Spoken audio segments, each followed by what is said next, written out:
খেয়াল করে দেখেন। এই বেটা খারা, তুই কি পাগল? একটা সুস্থ মানুষ তো এই পাগলামি করে না। কি হয়েছে রে? তুই আই আরে পাগল ডাকতাছস?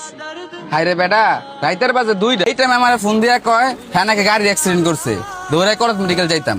পরে পরে আর কি, দৌড়ে মনে কর কলেজ মেডিকেল গেলাম। হ্যাঁ আমার একটু পরে ফোন দিয়ে কয় হ্যাঁ নাকি মলগা মজা করছে। কত এটি কোনো কাম?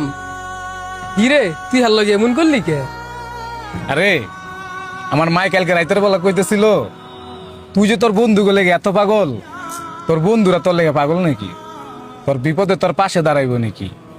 তাই এটা প্রমাণ করার লেগাই হ্যাঁ রে কালকে রাইতে 2টা বাজে আমি ফোন দিছিলাম। বুঝাল্লা, তুই জানি আমার কোন দিন কোন ভেড়া ফালাস রে।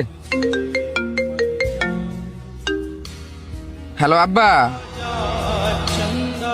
কি? আচ্ছা আমি অনেক আইতাছি। কি হইছে এখন আবার তাড়াহুড়া করে কই যাইতাছস? আরে বেটা আব্বাই গ্রামও গেছিল জায়গা ধরলে লাগিয়া, এখন আব্বার ভিতর জায়গার ভিতরে একটু ঝগড়া হয়ে গেছে গা, মানে স্বাস্থ্য ভাইয়ের আব্বা ছিল হাত তুলে লাইছে। এখন আমার তাড়াতাড়ি যাইতে হইব।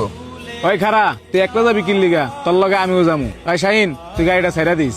এই খারা, তুই যে হের এলাকাতে একলা যাবি, তুই জানোস হের এলাকার মানুষ কত খারাপ? খারাপ হইলো হ্যাঁ আমার বন্ধু, আর আমার কর্তব্য হইলো হ্যাঁ পাশে থাকার। হের লগে গেলে তোর মারে ফোন দিয়ে জিগাইলো, কারণ তুই ছাড়া তোর মার কেউই নাই। আচ্ছা খারা, একটা ফোন দিয়ে জিগাইলই।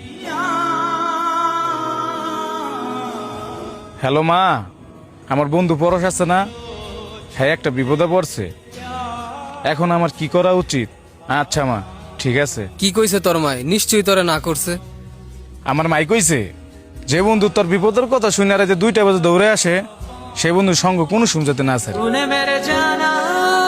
চল গাড়ি স্টার্ট দে।